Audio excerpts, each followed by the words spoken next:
Don't ever underestimate that 5-minute chat with somebody about something that's not about work, or picking up the phone and just saying, hi, how are you? Don't ever underestimate those tiny little moments of connection through the day, because they really make a difference.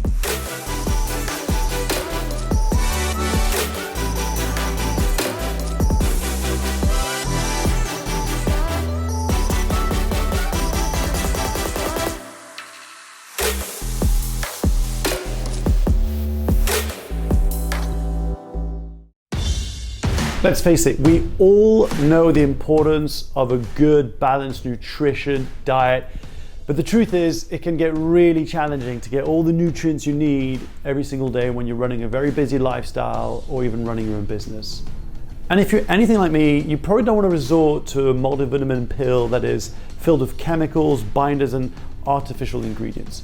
This is why I'm so glad that I found Vivo Life's Thrive. It's a revolutionary health supplement that has all the power of a multivitamin, but that is made with 100% plant-based and natural ingredients that you can actually pronounce and actually recognize. Things like kale, turmeric, baobab, or even spinach.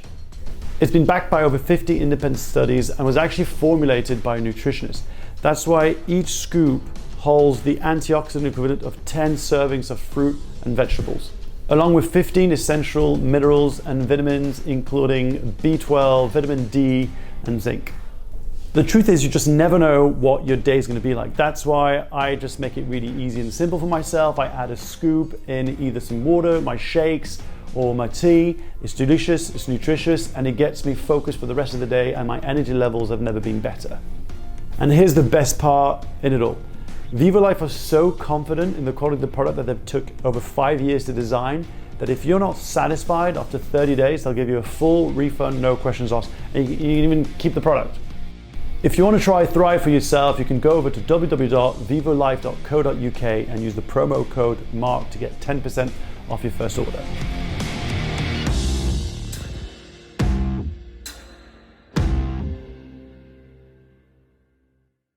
Podcasting is one of the most effective ways to grow your business, build an audience, and give your brand a voice. But the idea of launching can frankly feel a little daunting. What kind of gear or software should you use? What if you don't like the sound of your own voice? How to get great guests to come on the show? And how do you get people to actually listen once you've published your podcast? Well, you could go and find out on your own through trial and error, and that might take you forever. Or you could save yourself a ton of time and a ton of money by grabbing a spot on my brand new online video course, How to Go From Naught to Launch, that you can take from the comfort of your own home. That's right, I've made the process of launching a successful podcast from scratch super easy. So if you're ready and you want to stop wasting time, head over to theunconventionalist.com, click on online courses, and grab yourself a seat and use the discount code PODCASTTRIBE to get 20% off the entire program. I can't wait to see you in there, but more importantly, I can't wait to listen to your podcast.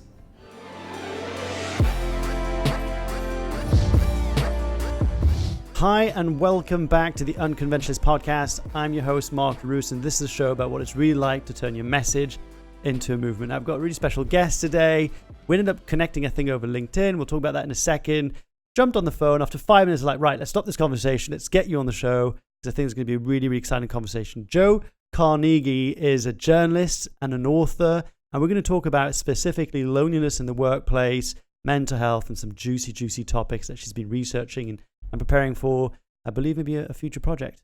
Jo, welcome to the show. Thank you for having me, Mark. Yeah, did I pronounce your name correctly? Yes, it was perfect. Don't worry, perfect. I was a bit afraid. So we got connected on LinkedIn, and it was via someone. Blair. Yes, a friend of ours, a friend of a friend. That's right. Blair's Blues and Other News. Exactly. What a great handle, hey? Plugged his podcast right there. Yeah. If you like blues and Americana, which I'd never heard of before, that kind of music, it's a good podcast. It is. It's wonderful. Yeah. How do you know Blair? Through my sister. I saw him at a picnic in the summer, and he was asking me what I was up to, and I was chatting when he said, "You must meet my friend Mark." Yeah. And then he connected us. There you go. And now you're here. Here I am. Because we literally jumped. I was on the staircase, wasn't I? Because my daughter was sleeping. You were multitasking really well. You had a sleeping baby. Yeah. The house looks completely like there's no chaos anywhere. You were totally pulling it off, or giving a good impression of pulling it off. Yeah. Yes, it was very good. Yeah, but I loved it, and we got talking a bit more about what you do. And so it's funny because before we got on the mic, it's like, how should I introduce you? Like author, journalist. I always panic about how people want to be introduced. So you wrote a book. Yes, I've written many books actually. In my previous life, I've written 9 books. My previous career, Serial author. I was a bonkbuster author. And what's that? Bonk busting. It's like, like Jackie Collins, the Hollywood kind of Julie Cooper, a lot of sex and champagne in the countryside. So nothing to do with well-being. I've somehow had a seamless move into well-being. Obviously, it's the obvious route to go from bonk busting to well-being, and here I am now in well-being and loneliness. It's brilliant.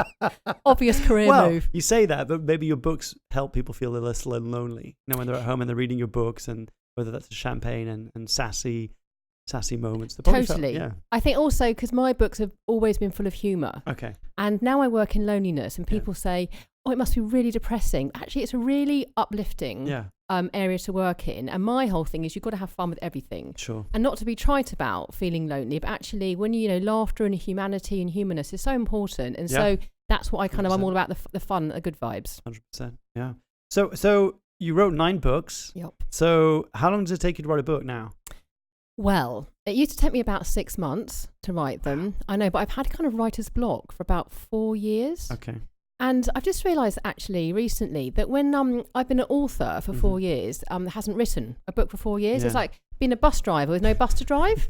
So I've been doing other interesting bits and lots of well-being journalism and stuff. But now I'm kind of getting back into book writing and researching. There's loads of stuff I want to read about. I've been out in the field for a couple of years. Okay. And I've got loads but it's a of different stuff. kind of book, right? Yes. It's like, okay. Yes, it started out looking at loneliness and how, workplace loneliness and loneliness in the family, in friendships, in our community. But now my kind of speciality is workplace loneliness. And now I'm doing more about a book around how to work well alone, which I think is a huge... Like remote, you mean when you remote working? Remote working, freelance, the kind of gig economy, anything really. I think as more and more of us are working alone now, and we can have really fruitful and rich lives, but I think sometimes we feel a bit cast adrift. And so how can we work well alone and be part of a community and actually make the most of working for ourselves rather than seeing it as a lonely thing? I get that. Mm-hmm. Was there an event that led you to exploring the theme of loneliness? Was there like a moment in your time where you felt lonely and you thought, actually, this needs to, I got lonely and it was so surprising. And I didn't realise, I'm quite in touch with kind of how I feel. And I didn't realise, I've been lonely for about 6 months. Okay. But I just thought something was off and I couldn't work out what it was.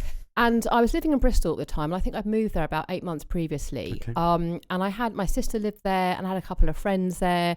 And I was living in an apartment in the centre of Bristol. It was really lovely. And Bristol's really buzzy. It's really creative. And that's why I kind of moved there for that kind of, that kind of feel. Where were you moving from? I'm from London. Okay. Yeah, I wanted to still be part of a big city, but have more of a kind of community vibe and be able to see the countryside in the background. Brighton.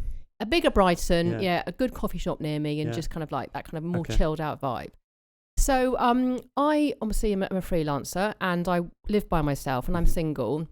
Both of those are positive, active choices. And so I kind of threw myself into living in Bristol and I got myself out. I was kind of, going and working in co-working spaces and going kind of like infiltrating the local hipster coffee scene and keeping myself really, really, really busy. Yeah. And I felt like I was always on. So I was always, WhatsApping, emailing, everything. Yeah. And I get to the end of the day and feel really like I'd almost full up, drained of the, kind of, I thought, I can't be bothered to see anybody. Anyway, got to the point where I went into my local coffee shop and I asked the barista for a coffee. And I realised that actually he was the first person I'd spoken to in 3 whole days. And I just had this feeling of, oh my God, I think I'm lonely. Which is then followed by, oh my God, I'm like an old person who has to go into shops to have conversations with people. It wasn't a very charitable thought. Yeah. And I went and sat back down at the at the table in the coffee shop and I just had this feeling of utter dismay that I let myself get lonely because I kind of wasn't a candidate for being lonely. It's almost like the shame. Well, it was so interesting. Okay. I identified the feeling of being lonely and then the kind of societal prejudice. Yeah. Oh, it's embarrassing, then jumped in shortly afterwards. Yeah. And I just always, like I said, I thought loneliness was something that always happened to older people.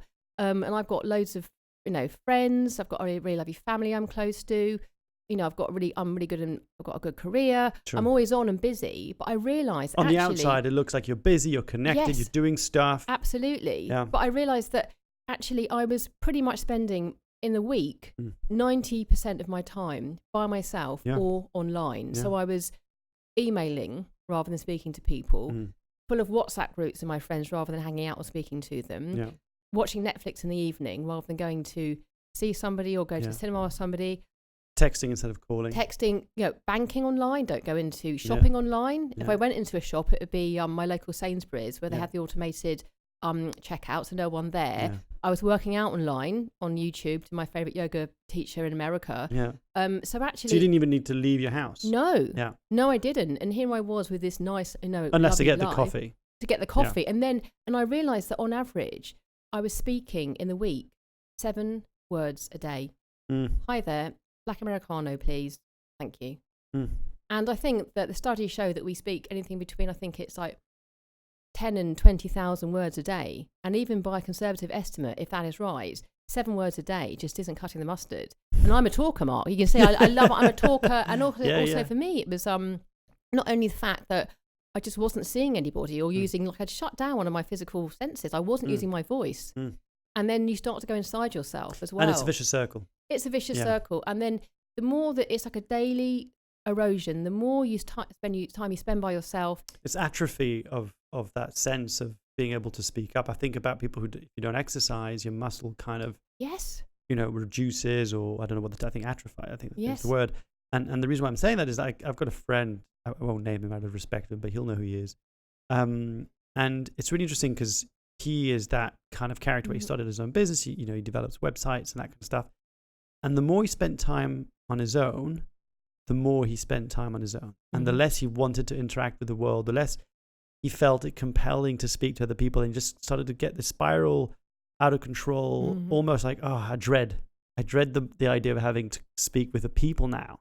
And I feel like this whole gig economy that you're speaking of, freelancers, online entrepreneurs, a lot of people listening to this, even coaches, will identify to that we spend a lot of our time behind our laptops or on our phones. I'd say 80%, 90% of my time. Absolutely. And I think so many of us work in the creative industry or in an industry where we're connecting with people, but we don't actually use that. And to be fully creative, you need to have downtime to be able to produce and create, but you have to actually go out and engage with people and have great ideas and have these great conversations. And we're almost doing the kind of theory rather than the practice. And, like you say, even if you go and work in co-working spaces like high walls or coffee shops, you're still alone. Everyone's heads down. And I used to go to one of my coffee shops and I knew all the baristas and they were really friendly, and it was like a home from home. And there was a girl that used to, a woman that used to go and work in there, and she was kind of the same age as me, and she kind of looked quite cool, and I thought she worked in the media, and I thought in any other kind of, and we used to go and have our tables. So every day we'd go and she'd sit at my table, I'd sit at my table, she'd sit at her table, and we worked together almost, but we never really acknowledged each other. And she was like the nearest thing I had to a work colleague. I knew what coffee she had. I knew when she'd have a cake. She had a dog as well. Here, I was staring. I was, as a writer though, Mark, you have like many hours staring. Exactly. Yes, exactly. Just creeping up towards her. Can I have a cuddle? But I didn't know what her name was, but she was kind of like my kind of daily colleague. But the reality was that even though I was spending my time with the same people, really, because the same people go to the same cafe, we weren't communicating. We just sat behind our screens. And there's also a massive lack of physical contact. Not just speaking, but a friend of mine has come on the show now twice, Tony Riddle.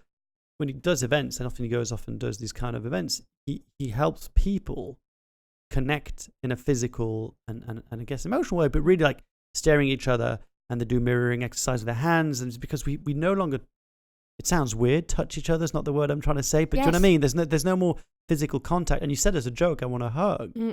But I think a lot of us could do with a hug sometimes, just go like, it's going to be okay. Totally. And you're okay. Totally. Yeah. I think when I was going through my lonely, and I didn't realise I was lonely, the only physical, so I was only on average speaking in the week 7 words a day. Yeah. And the only physical contact I was having was when I was seeing my sister 2 times a week and seeing my niece as well. And I get kind of an affectionate face slap off her and a hug off my sister hi and bye. Yeah. And that was it.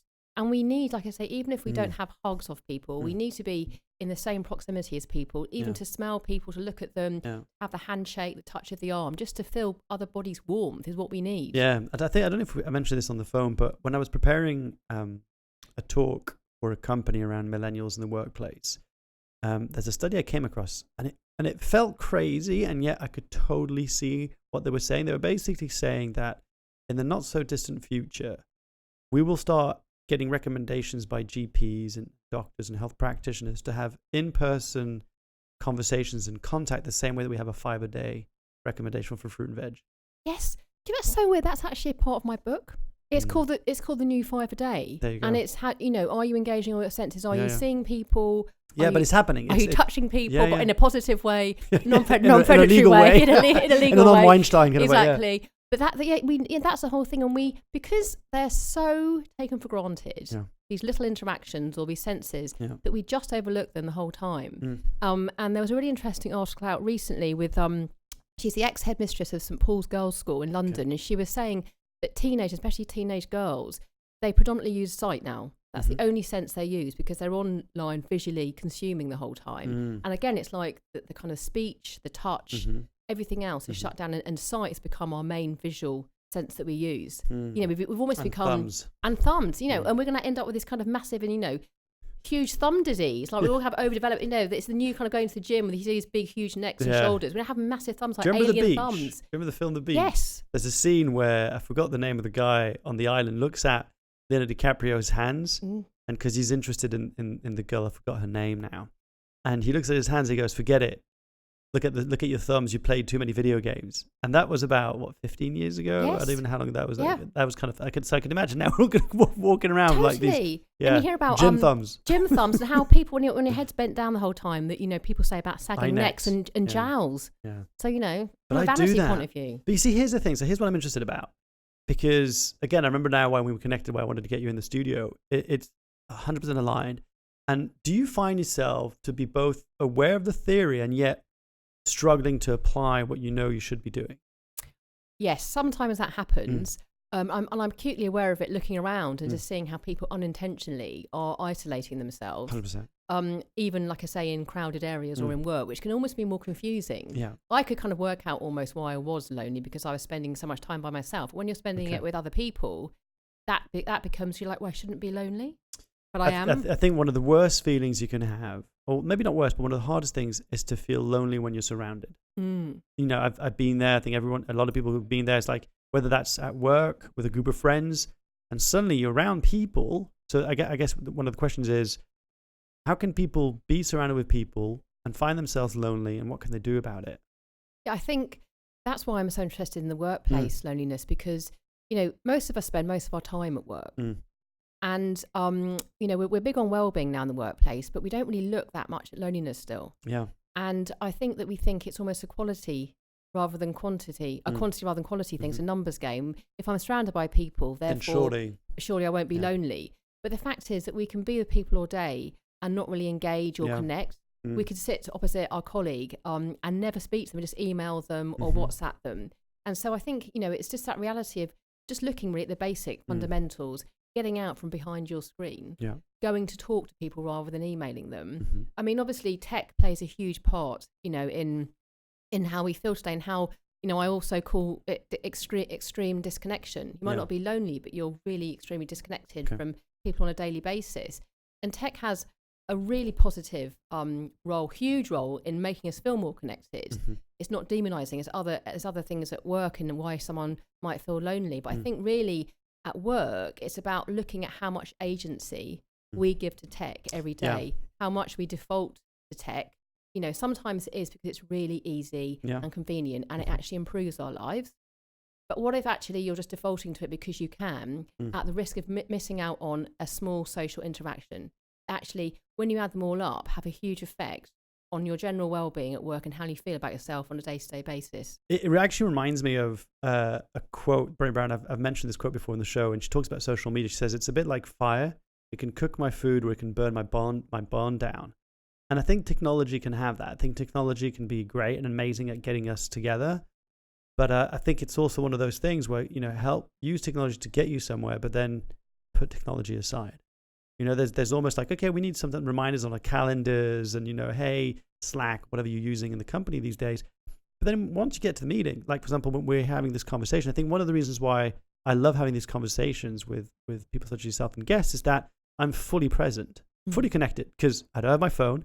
All the phones on airplane modes, and we're just here. And I think those pockets are so rare that we're uninterrupted and that we actually give each other's intention. So much so that I had a guest on the show that came in season 13. And she said to me, "You're really intense, Mark." I was like, "Oh, what do you mean?" She's like, "You hold gaze. And you hold gaze and you ask questions." I said, "But that's because we don't have this anymore. Like this used to just be a normal conversation." Absolutely. Before. Yeah. And I think that's the whole thing, that we even without realising, because our eyes are down the whole time, we become shyer. You know, we're kind of reserved as British people anyway, socially reserved and quite awkward.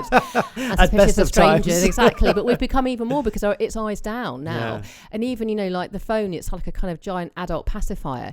Even we're waiting at traffic lights for the lights to change, rather than turn around and smile or look at someone and just having, or on the tube or the train, we automatically default. We kind of get our phone out and we kind of like, oh, what, and I've actually started, not in a creepy way, maybe it is creepy, to not look at my phone and other people's but other people's phones on public transport and see what people are looking at. What are they doing? Yeah, I do that. Time they're just staring at a frozen Instagram street, waiting for light to come out at the time. I'm like, guys, you don't have to. It's funny, or just looking at food on Instagram. Perfect, brilliant. But a lot of people's pages are just frozen because we've become so used to looking at a screen rather than looking around. But it's so addictive.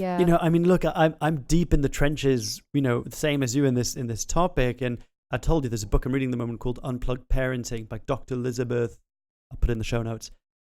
Oh my God, mind blowing. 20 years as an NHS psychologist, child psychologist, and what she's observed, how technology, iPad, tablets and iPhones and smartphones and all that has done on the effect of our kids. And as a parent, I'm just reading this going, oh my gosh.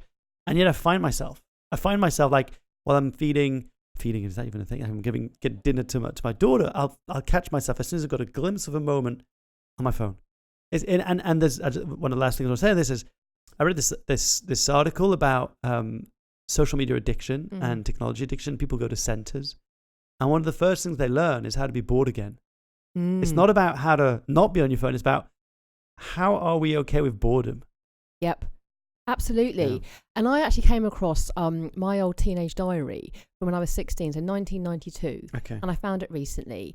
And the amount of time I spent in my bedroom being bored was unbelievable. Or on the phone to my friends. Like, a 16-year-old Joe would look at me now and say, "What, you have access to a phone 24/7, you never speak on it? Yeah. Are you completely mad?" Yeah. But I think that's it. You're totally. We need to be bored again, and also just to kind of put our phones down and have a bit of fun, even at work. I think as well. Step away from the screen and just have fun and play, and have times to look out the window. 100%. That sounds really self-indulgent or a bit silly, but that's what we need to do sometimes. Yeah, it's Danny Bent, also a previous guest on the show, founder of Project Awesome, won for Boston, and I think the London Relay. He just got off social media for a month, and he posts online this post basically about what he'd experienced from being a month away from social media. And he said he'd become the best version of himself. He no longer had anxiety. He no longer had FOMO, all this stuff. And it was on the back of hearing a podcast from Joe Rogan, who basically said, and I'm going to totally butcher this quote, right? But Joe Rogan said something like, if the government knew there was a pill that people were taking that was getting them to stare down constantly as they're walking, cause more accidents than anything else, that was getting people more anxious, more depressed, that was socially impacting relationships and family dynamics more than anything else, they'd do something about it. Absolutely. And yet we have, one of the book that this book argues is that we have zero policies in place of recommendations for social media and technology use. Yep, absolutely.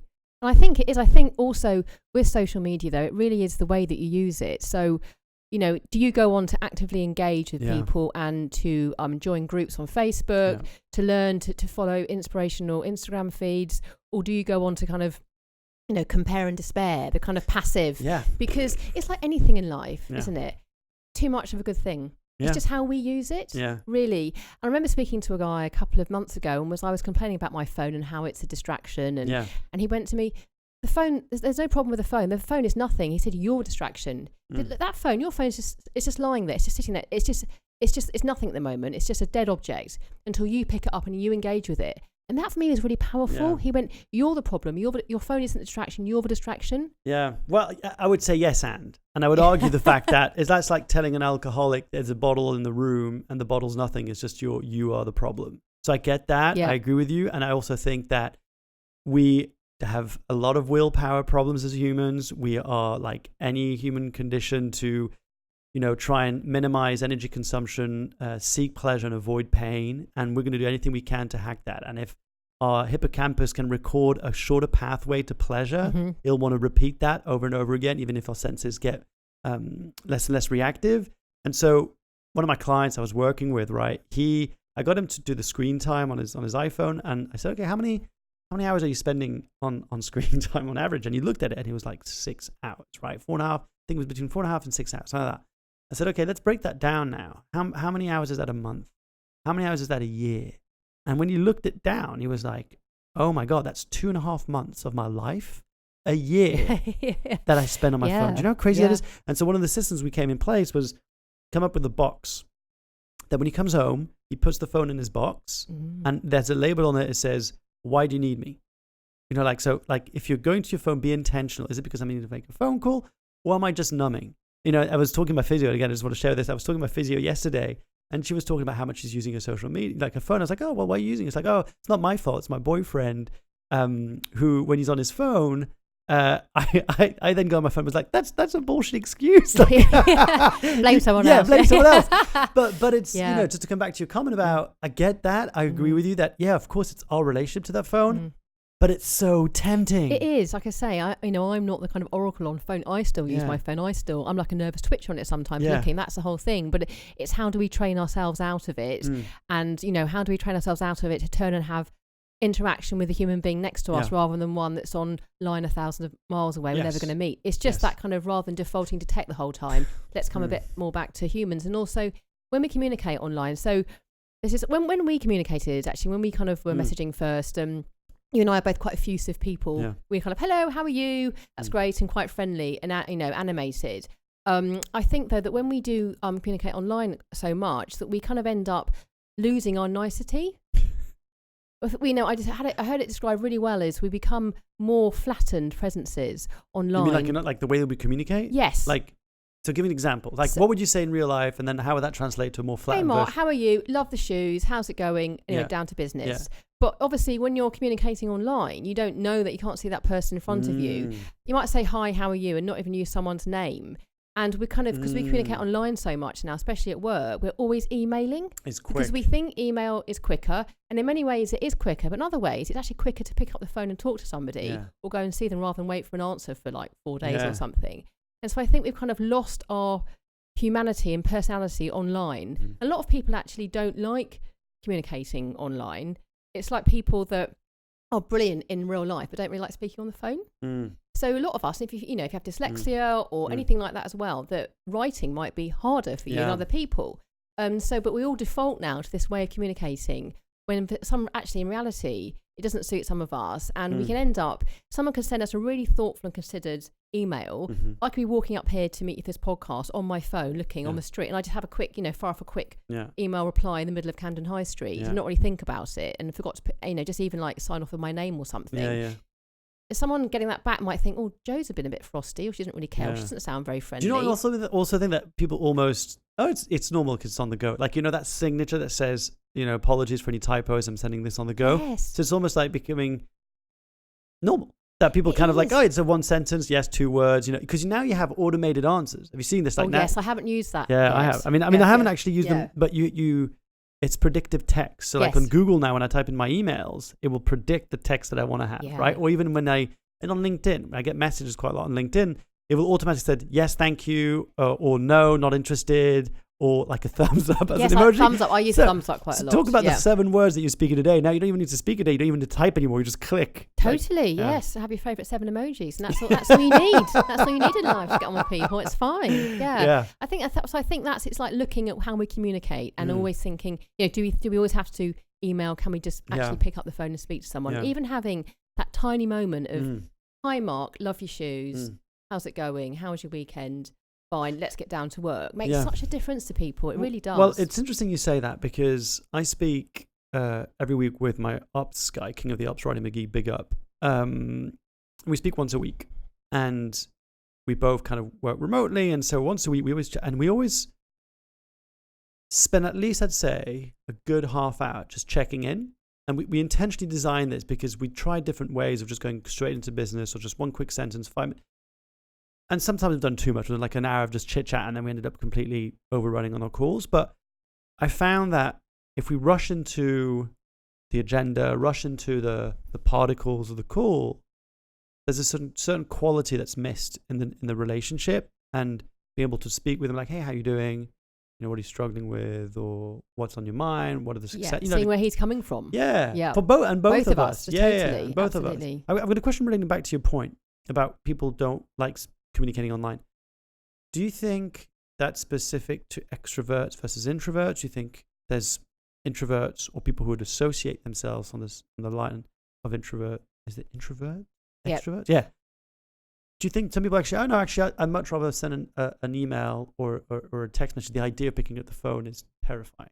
I think if you are introverted and speaking to people all day is draining for you, I think that communicating online really suits you. Yeah. I think all of us have now defaulted to that at the detriment possibly of how we want to communicate with people. So true. Yeah, so I think we can, when we're online, we can regulate, how much contact we have, which, sometimes you don't want to speak to people, it's absolutely fine. Or you might be shy of speaking on the phone, and so that totally works. But it's actually looking at how much we do that. Yeah. And are we just doing it because we've suddenly got out of the habit of talking to people? I think that's really, important. And I think going back to your comment about these pockets of deep connection, I think that we really need to just think about every day how we can carve out these pockets of connection. Yeah.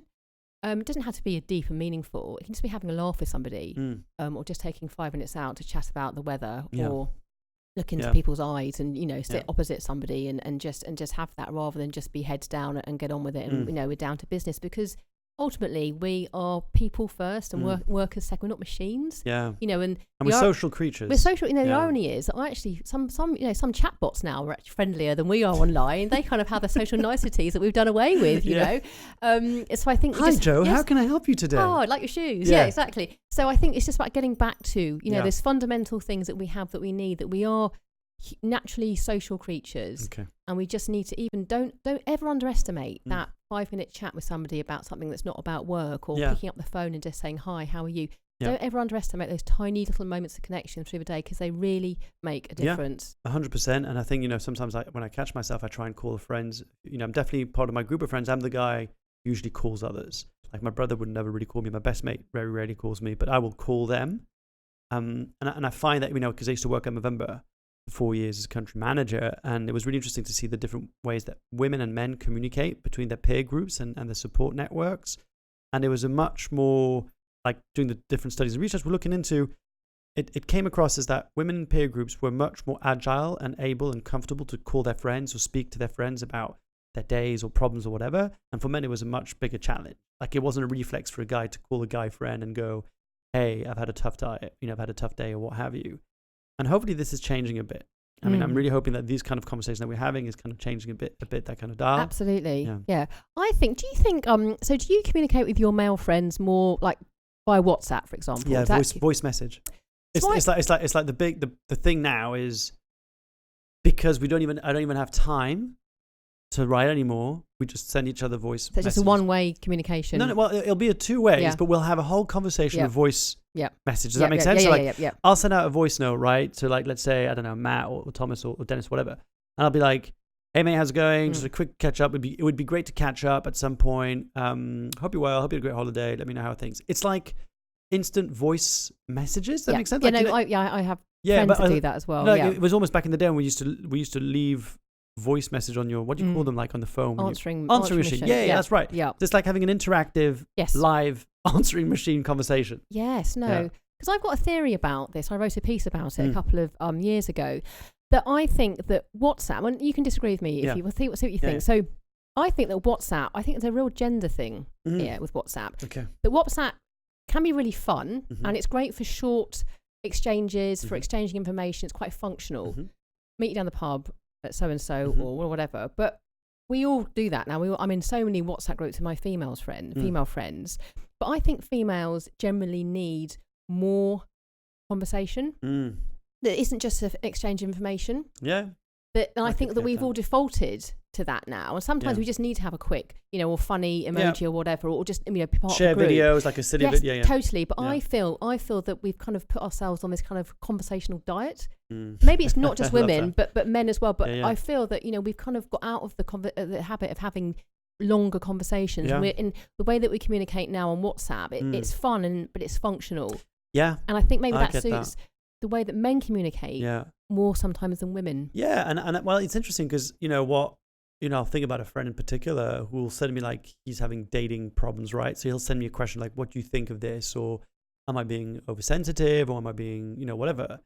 And so and I find that for men, which is interesting, I would say it's almost easier for certain men to express some of their feelings or stuff they're going through as a voice note and then receiving. Does that make sense? As opposed to like calling up and going, "Hey mate, I've got some relationship issues. What do you think?" It'd be more like, "Hey, let me send this out into the world and then let's hear what you say. And then I can," do you know what I mean? Absolutely. I feel like for guys, almost, it's a safer way of engaging in deeper conversation. Yeah. Which is funny. I never really thought about it that way, but it's because I think, one of the things, obviously, I don't like stereotyping, generalizing, but I'd say there are different types of my male friends, right? I've got male friends with who I feel that they're very connected and in touch with who they are, and they've done the work, and they've done, some growth on themselves, and they're much more able to open up about stuff, emotions, feelings, insecurities, doubts, all that stuff. Got other group of friends, totally different. They haven't really done the work. They're not really interested in that kind of thing, and it's much more superficial, very judgmental. I'm trying to think more like the surface level, and it kind of like, banter, football, beer, that kind of stuff. Yep. And what I find is when we get together, so for my birthday, I organized a weekend birthday with some of my male friends. I hadn't done that in ages. And it was really lovely, actually. It was really like we all said we need to do this again because there was 4 of us. We went walking, we had some beers, we played guitar. It was just really cool. And we don't have those moments anymore. And I don't know where you live now. Are you still in Bristol? I'm outside of Bristol now. Okay. Well, yeah. Because London, I find, out of all the cities I've lived in, it's one of the loneliest places I've felt. Even though I've got a bunch of friends, to see each other, it's a mission. Like to try and see a friend, I've got to calculate 2 months in advance our calendars so we can sync up. And then chances are one of us will cancel. Yeah. I think London was described as the loneliness capital of Europe a couple of years ago. Really? It's a very gloomy prediction. But it's crazy. Yeah, I think the thing about London... Why do you think that is? I think it gets a bad rap for being lonely and unfriendly. I think the sheer size... I don't think it's unfriendly. I wouldn't agree unfriendly. But I think it's a very fast-moving city. Yes. And I think also just the sheer size of it, geographically, if it takes 2 hours, it can take 2 hours to get across from one side of London to the other, see your friends. Yeah. That you just don't end up seeing because it can be hard. It's too much like hard work. Yeah. And if you have other responsibilities and family and stuff, your weekends are spent doing other stuff and playing catch up. It's just that you haven't got the time. It's not like you can pop down the road to the pub and see somebody. It takes a real effort to get across, use public transport or whatever, or battle with the crowds. And sometimes at the end of the day, we're too exhausted to even think about doing it. Yeah. But I think also we've kind of phased out the old-fashioned phone call. I used to sit and really chat to my friends maybe for an hour on a Sunday evening or something. Or my mum would phone me at university on certain days, and even those rituals now, because we don't even sit at home and we can't. If we call somebody, one of our friends, for a chat, they could be at work, they could be in IKEA, they could be in the pub. Do you think it's scared of disturbing them or like intruding? No, I just think that we all run on different timelines now. Okay. We live in a society where we have so much choice and flexibility, which is brilliant. In the workplace, it's really brilliant that we have this flexibility now, but also the way that we live and work. No one really follows the same path anymore, really. So you don't really know where you can work in the middle of the night. You can have a day off. You could work weekends, have Monday to Wednesday off. You could be. You don't really know where people are anymore. So you default and think, I'm not sure where they are. I don't want to disturb them. I don't think they're at home with their family this Sunday or whatever. They're probably off skiing or in IKEA, or I'm not, so I just won't bother. Where are you all? We don't really know where we are or where anyone is. All right, so there's someone listening to this, and they're like, "Oh my God, that's true. I've done that as well." What could be some of the nuggets that we could share with them about how do you start wanting to care again about making those meaningful conversations and phone calls? Well, can I just say quickly that I think if people, especially in friendships, feeling lonely in a friendship group is really horrible. Yeah. And it's even worse, I think. Well, it can be, it's very different than not feeling like you haven't got enough friends, not being in, feeling emotionally lonely from your friends, and even if you're in relationships and your family can feel like a really horrible thing. Yeah.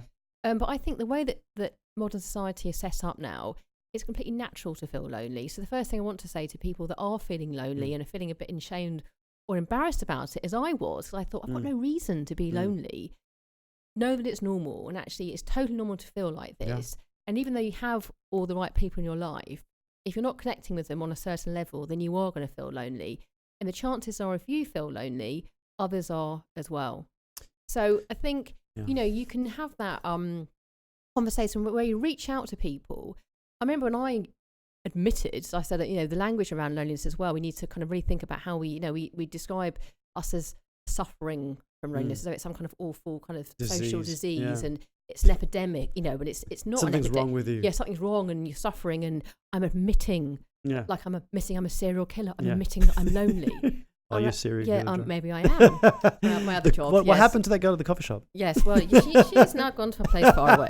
But I remember when I phoned one of my really good friends I've known for over 20 years to tell her that I was lonely, and I rang up and my heart was beating, and I honestly felt like I was about to admit to murdering someone or defrauding an old person. It was something, or committing some heinous crime, and and her reaction was absolutely lovely and like, don't be silly, of course it's absolutely fine, and I didn't know you were feeling this way. So I say to people, don't worry about telling your friends and family, because they'll probably, get them in the right situation. Don't, if you're sitting next to someone, one of your friends or your partner in a car and they're having massive road rage, don't turn around and say to them, you know what, I'm feeling a bit lonely, because you probably don't get the rest of the best reactions. Just kind of pick your moment to tell somebody.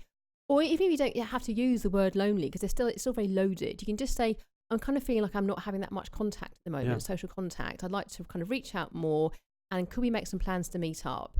And the kind of right people will get it. They'll read between the lines, understand that you're reaching out because you're feeling a bit isolated, and of course, let's make plans to meet up. And I just think that it's also, being the one that can be galvanizing your social group, like you're the one that gets people together. Don't always sit on the sidelines and wait for other people to make plans. The difference between people, if you look at other people and other especially on social media, which is a really good place to see what people are up to, but we can still look at our lives and think, their lives are so busy. It's like a show reel, isn't it? I'm here on a bank holiday Monday again by myself, and they're out having a fabulous life. The difference between people that look like they've got really, have really good full lives, and the people that haven't, is often those people make the effort to engage, to plan ahead, to invite people to do stuff. And so I think you've got to, don't just sit on the sidelines. Loneliness is a two-way thing. It's like being in the workplace. Your workplace has to make sure it's set up, and your employers have to make sure that they are looking after you and that you are feeling connected, but you have to contribute as well. Sure, it's a two-way street. It's a two-way street. Loneliness is a two-way street. So especially one of the things I want to point out of what you're saying is that it's hard sometimes to know if someone's feeling lonely, because it's not necessarily a visible feeling. Does that make sense? It's like especially if people like us have like an online profile, or you've written 9 books, or you're prolific in whatever the work you do, people assume automatically that you're busy, that you've got lots of stuff, that you just don't have enough time. But actually there's those pockets and those moments where you could have a conversation like, hey, how are you feeling? Like, and it'd be interesting to see, because mental health is huge on the agenda at the moment. A lot of people would talk about mental health. We've talked about it on the podcast so many times. And I think we're coming to that place, especially in a small pocket niche kind of community population, where we're going, hey, how are you feeling? Like, how are you really feeling? Like, we can, have that conversation with your mates, with your friends about how you're doing, like really doing. And I'd be curious to see if that is going to spill towards loneliness around saying, and I don't know what the word would be. It wouldn't be like, are you feeling lonely lately? But it could, But I think that's it. Because I think when I was lonely, if someone had said to me, are you lonely? I would have gone, no. Yeah. Or, F you, how dare you say I'm lonely? No, but actually, so you might spot someone's lonely before they realise they are, or they don't want it pointed out to them at that point in time. So what you can say is, hey, if someone at work or someone in your life, they look withdrawn, they are withdrawing, they're quiet, so you can just say, hey, are you okay? I feel like, I noticed that you're kind of withdrawing a lot. I haven't seen you around. You're not really contributing to conversations. You seem a lot quieter than normal. Yes. Are you okay? Yeah. Anything that I can do? Yeah. And go in that way rather than, oh, you look really lonely, because it's like going to go, oh my God, you? you look really lonely. Yeah. But thanks a lot, guys. But the problem is that we all look so busy these days. We're rushing around. And because we're all on our own devices, we don't have time to check in over there like, hey, Joe, how you doing? Because I'm so much in this world. It's interesting because I told my partner recently, I was like, I think I'm lonely. Like, I think I really miss my group of mates. My group of friends, particularly, I've had friends since I'm a kid. We've stayed the same group of friends. We're all spread around the world. People in Hong Kong, in America, in the Netherlands, in Paris, in England.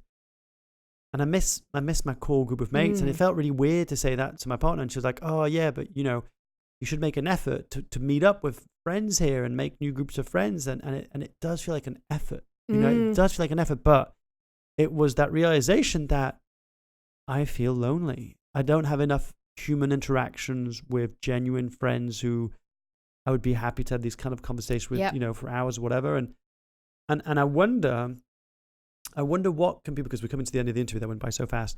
I wonder what can people take away. So the first thing I hear you say is normalize the situation. Absolutely. It's absolutely 100% okay to feel lonely, and it's no one's fault. No. Right? And now shifting towards, and here's the good news. What's the good news about people who are feeling lonely that they can shift the situation how they feel? It can, because it can be so simple. It's not some huge problem that you have to fix. It can be picking up the phone to somebody. It can be telling someone how you're feeling. It can be joining a new group. It can be going to your doctor. If you've got extreme long-term loneliness, going to your GP or someone you really trust and talking to them about it. Because just the act of actually telling someone how you've been feeling lonely is such a huge thing and make you feel so much better.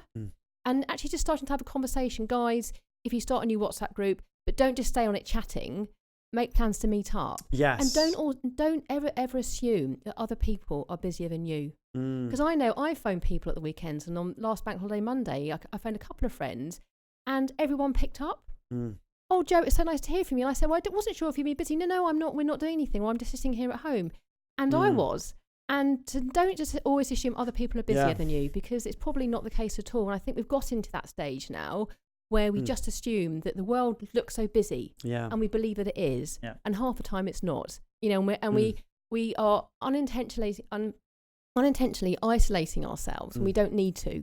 We're not living a million miles away in the middle of the North Sea. We know we have friends and people in our lives, and we have colleagues, but we are, so we don't have to feel as lonely as we are, and it can just start with those really small, tiny, hi, how you doing, eye contact. I love that. Hey, Mark, like your shoes. I love that. And there's also another tip I want to add on is, if people don't necessarily have a group of friends who they feel like they can be themselves around, find a group of people with who you can, whether that's another community, as you said, or even like a sport or an activity, like from choir singing to knitting to yoga to what have you.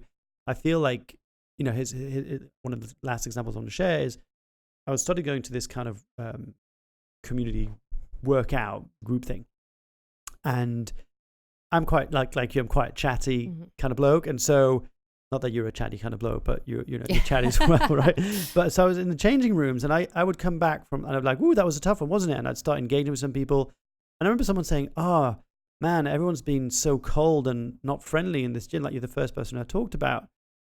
And I said, but did you engage in any conversation? And he was like, no. I was like, well, I don't think people are not chatty. Some people, yeah, for sure. Some people, when I start talking, I'm sure, just want to go and work out. Can't be asked. Yeah. But otherwise, there's a big part of people will start engaging, but it takes that one conversation starter. It takes that one, and I'd love for anybody listening to say, what if you were it? What if you were listening to this and said, I'm going to take the challenge that Joe and Mark has given me to be that first person to make that phone call, to have a chat to that stranger in the coffee shop. Or just smile in the street. Yeah. Even catching a stranger's eye in the street and smiling is a really powerful moment, and it can really elevate your day as well. Yeah. So I'd say that, and going back to activities just quickly, find something that you enjoy doing. Yes. But if you kind of feel like you've lost your conversational confidence, go and find an activity or something you're genuinely interested in doing. So the activity comes first, and from that, conversation can flow. Find something that you really like doing and you want to learn, and it's a natural rather than a forced thing. If you're standing by the rowing machine and saying, can I talk to you? And someone just wants to get their work out and go home. Exactly.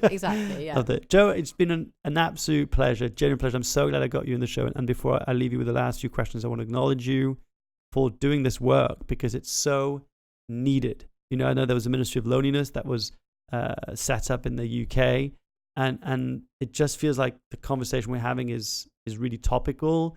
I think a lot of people are in pain, My mission in life is to eradicate career misery in the workplace. And I feel like the more you can talk about it, the more you can normalize it, because you've got this great capacity with words and humor that you can almost normalize this difficult thing, I think. And I'm really looking forward to your book. I don't know, what's next with the book? Well, I've got so many things I want to cram in. Yeah. I think it might be like a 3-parter or something. Okay. So I've got that going on. But I'll just say the last thing to say is, don't ever think that when you're feeling lonely, there's something wrong with you. Yeah. It's showing you there's something right with you, and you're not making the most of your potential as a living, loving, laughing human being. That's all it is. And the biggest turning point for me was, rather than seeing all these kind of lonely, big, kind of gaping holes in my life, is seeing them as like blank canvases to build new experiences on, to reconnect with people in my life already. So don't think there's anything wrong with you. It's just showing you that you're alive. Loneliness is showing you you're alive. And the flip side is connection, which is a really beautiful thing. Love that. What's one thing that most people don't know about you? That my real name is Leanne. Really? Yep. That's it. I was Kristen Leanne, but I'm going by the name Josephine. Yeah. I've outed myself as a Leanne. Was there a reason why you changed names? My parents both blame each other.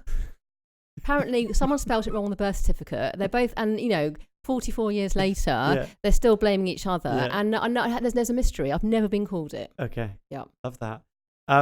What does being unconventional mean to you? It means, it means simplifying your life and not going with the herd, and to sit in your truth and just don't feel ashamed of it, and just look at life a bit differently, and just have some fun. Just have fun, and always question things. Always. Love it. Where do you hang out most online? Where can people connect with you if they want to continue the conversation, get in touch with you? Where should they go? I'm on Instagram, Jo Carnegie 1. I also I'm an advice columnist as well. So I'm on Dear Aunt Josephine, and I answer people's problems every month, and I love it. I get some really amazing. Last month I had someone writing in about having dreadful dog guilt. So I get a real dog guilt. Yes, she felt bad about going out and leaving her dogs at home. So I get a real mix of lovely people writing in. So I'm on there as well as Dear Aunt Josephine. Amazing. Thank you so much. Genuine pleasure. There you have it, folks. I hope you enjoyed today's conversation as much as I did. I immediately knew when I connected with Joe over on Zoom and I was running around the corridors of my building on the floor that I need to get on the studio now. I know why. If you want to continue the conversation, go, of course, and connect with Joe. But more than that, if you're feeling lonely, please reach out. There's a big topic that I keep on coming back to, and the sentence that really resonates with is, you are not alone. You're not alone. There are other people out there who are waiting for you to connect. So reach out. Don't be a stranger. If you want to come and reach out, obviously, you know where I'm at Mark Leruste, across all social media platforms. And if you enjoyed today's conversation, there's a few things you can do if you want to help and support. One of them is you can subscribe on YouTube. And if you're listening to this over on iTunes, you can subscribe on iTunes, leave a comment review. But also you can share it. Share it on your social media platform. Share it with a friend. Share it with someone who needs to hear this. And maybe share it with someone who you think might be lonely, because they might be needing to hear this and you might actually make their day. So without further ado, I want to wish you a great day, great week. And as always, you are not alone. I love you. I'll see you next time. Today's episode is brought to you by Vivo Life. Now, we all know the critical importance of protein to sustain a healthy diet. And I'd love to sit here and tell you that we should all get that from whole foods. But the truth is, like me, you might be living a busy lifestyle. And I'm often running from meeting to meeting. And I was looking for the perfect protein powder that could help me sustain my energy throughout the day and also recover after my workouts. Problem is, most proteins out there are filled with sweeteners, artificial flavoring, and ingredients. And because they're made from mostly dairy products, tend to not really agree with my digestive system. So that's why in 2014, I started exploring and experimenting with plant-based proteins. But the truth is, back then, the taste, the texture, the smell was just a little nasty. And so I just put up with it because I was looking for a plant-based protein that was good for your health, backed by science, and didn't do too much harm to the planet. But in 2017, something changed. I actually came across Vivo Life. Vivo Life make 100% natural health supplement and products that deliver straight to your door via carbon neutral delivery. Now, let me tell you, I was blown away. Not only did the protein taste great, it also looked amazing, it mixed well, but beyond that, it was by far the healthiest protein on the market that I could find. The reason being is that in every serving you get 25 grams of plant-based protein, and it's not just any protein, it's fermented protein, which is amazing for digestion. On top of that, you get 6 grams of branched-chain amino acids in each serving, and you also get some turmeric extract, which is phenomenal for anti-inflammatory properties, which helps me speed up my recovery. Now, what I usually do after a workout is I'll use some Madagascan vanilla or the salted maca caramel. Those are my 2 favorite flavors. I'll throw in a banana, maybe some dark leafy greens, some almond milk, some water, maybe some flax seeds, shake it all up, and it tastes amazing. So if you're looking for a healthy, natural, plant-based protein that's gonna get you results, tastes amazing, and does good for the planet, then head over to vivolife.co.uk and use the discount code MARK when you check out to get 10% off your first order. And remember, every purchase you make using the discount code helps support the Unconventionalists podcast. So from the bottom of my heart, thank you for keeping the lights on in the studio. Hey gang, I wanted to remind you that if you want to launch your podcast and you don't want to spend years and a ton of money trying to figure out how and make mistakes along the way, then head over to theunconventionalist.com, click on online courses, and make sure to enter the code PODCASTTRIBE to get 20% off my brand new online video program that's called How to Launch a Successful Podcast from Scratch. I've poured everything I know into that, my love, my heart, my knowledge, and my know-how for you. You can literally take that course from the comfort of your own home and launch a world-class podcast within days. So stop waiting, stop wasting time, head over to theunconventionalist.com and get your ticket to my online video program now. I'll see you in there.